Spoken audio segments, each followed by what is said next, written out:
Kesehatan dan Keselamatan Kerja di BSIP Sultra. Kesehatan dan keselamatan kerja merupakan kebutuhan dan hak tenaga kerja dalam perlindungan K3 untuk mewujudkan kesejahteraan. K3 dianggap penting karena dapat mengurangi akibat kecelakaan kerja oleh manajemen, menciptakan tempat kerja yang sehat, aman, dan produktif.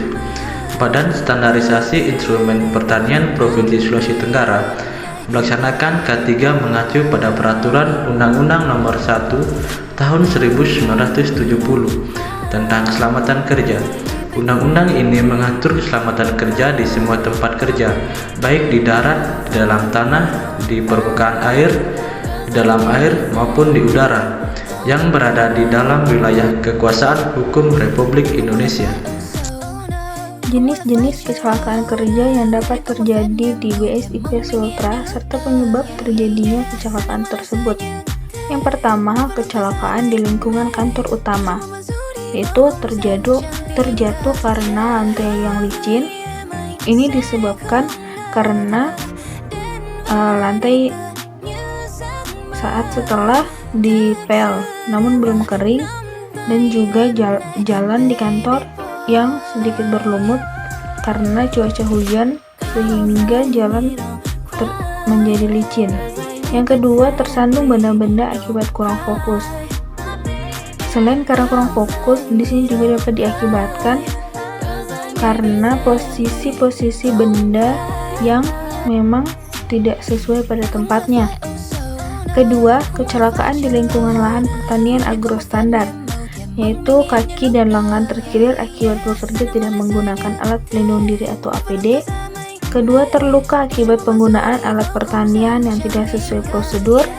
Ketiga, tidak menggunakan sarana perlindungan diri saat bekerja seperti memakai sarung tangan, sepatu air, topi, dan rompi. Ketiga, kecelakaan di lingkungan peternakan ayam KUB. Yang pertama, tersetrum kabel timbangan karena disentuh saat posisi kabel terbuka. Yang kedua yaitu bahu terkilir akibat mengangkat beban yang berat. Jenis-jenis penyakit yang dapat diderita oleh tenaga kerja di BSIP Sultra serta penyebabnya. Di sini jenis penyakit ada dua, yaitu penyakit akibat kerja dan penyakit umum. Penyakit akibat kerja: 1. Paparan pestisida, pupuk, dan bahan kimia tanpa menggunakan alat pelindung diri. Kedua, kontak langsung dengan hewan ternak yang terkontaminasi penyakit. Ketiga, kutu air akibat tidak menggunakan sepatu air saat beraktivitas di kandang ternak. Keempat, pegal-pegal akibat duduk dalam waktu yang lama. Kelima, gangguan pernapasan akibat melakukan penggilingan pakan tanpa menggunakan masker. Penyakit umum: 1. Kurangnya aktivitas fisik seperti olahraga dan pola makan yang tidak teratur. 2. Kurangnya istirahat dan tidur yang cukup. 3. Flu, demam, batuk, sakit tulang karena cuaca yang kurang mendukung. Profil K3 atau kondisi aktual K3 di BSIP Sulawesi Tenggara. Profil K3 atau kondisi aktual K3 di Badan Standarisasi Instrumen Pertanian di Sulawesi Tenggara ini dibagi menjadi 3 kelompok, yakni ada sarana dan prasarana, kemudian peraturan, dan kebijakan. Untuk sarana dan prasarana sendiri, yang pertama ada APAR atau alat pemadam kebakaran ringan. Kemudian ada biosecurity, dan yang tiga ada alat perlindungan diri, yaitu seperti warpack, sepatu air, sarung tangan, masker, dan topi pel. Pengelompokan kedua yakni peraturan. Peraturan sendiri mencakup yang pertama, pengunjung harus menggunakan masker dan warpack saat berkunjung di peternakan. Kemudian, setiap selesai melakukan kegiatan lapangan harus langsung mencuci tangan. Yang ketiga, di saat kondisi tubuh kurang sehat, diharapkan untuk tidak beraktivitas di lahan atau kandang. Kemudian ada kebijakan. Kebijakan sendiri, yang pertama, setiap tenaga kerja harus bekerja sesuai SOP yang tersedia. Kemudian, selalu memperhatikan keselamatan dalam bekerja. Dan yang ketiga, melaksanakan K3 dalam setiap pekerjaan. Selanjutnya, daftar program kerja K3. Jadi program kerja K3 yang berada di BSIP Sulawesi Tenggara ini, yang pertama menjaga kebersihan diri dan lingkungan sebelum dan sesudah beraktivitas. Yang kedua, melakukan aktivitas tubuh berupa senam setiap hari Jumat pagi untuk memberikan kesegaran pada tubuh. Yang ketiga, melakukan penggunaan alat pelindung diri saat melakukan aktivitas di lahan maupun di kandang. Baik, lanjut.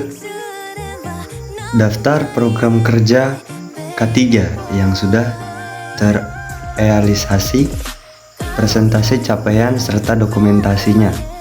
Yang pertama itu menjaga kebersihan diri dan lingkungan sebelum dan sesudah beraktivitas. Presentasi capaian 100%. Di gambar pertama kita dapat melihat cuci tangan setelah memindahkan DOC. Di gambar yang kedua menyiram kandang individu. Kedua yaitu melakukan aktivitas tubuh berupa senam setiap hari Jumat di kantor BSIP Sulawesi Tenggara setiap hari Jumat pagi untuk memberikan kesegaran pada tubuh.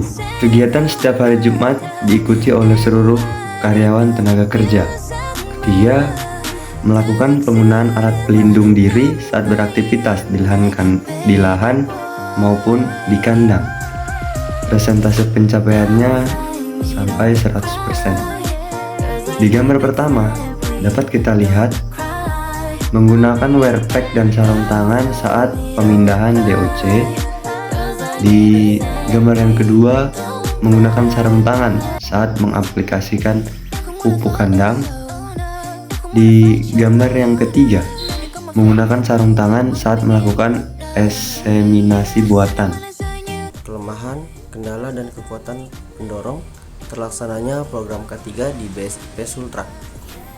Adapun kelemahan dan kendalanya yaitu yang pertama, kurangnya kesadaran tenaga kerja akan kesehatan dan keselamatan kerja. Yang kedua, penerapan SOP yang tidak sesuai. Kemudian untuk kekuatan untuk pendorong, yang pertama jumlah tenaga kerja di lapangan kurang dari 100 orang. Yang kedua, selalu menjaga kebersihan area kerja baik sebelum maupun sesudah beraktivitas. Dan yang terakhir ketiga, ketahanan tubuh tenaga kerja yang terjaga dengan pola hidup sehat. Oke, selanjutnya solusi yang dilakukan untuk menghadapi kelemahan atau kendala K3 di BSIP Sultra. Pertama, untuk menyediakan pelatihan rutin mengenai K3 untuk semua tenaga kerja agar mereka memahami pentingnya prosedur keselamatan. Perusahaan dapat menyediakan pelatihan rutin mengenai kesehatan dan keselamatan kerja.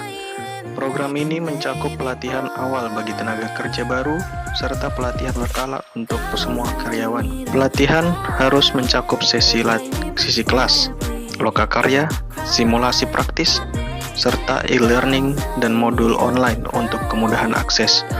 Memberi pelatihan harus komprehensif dan disertai evaluasi melalui tes dan umpan balik peserta.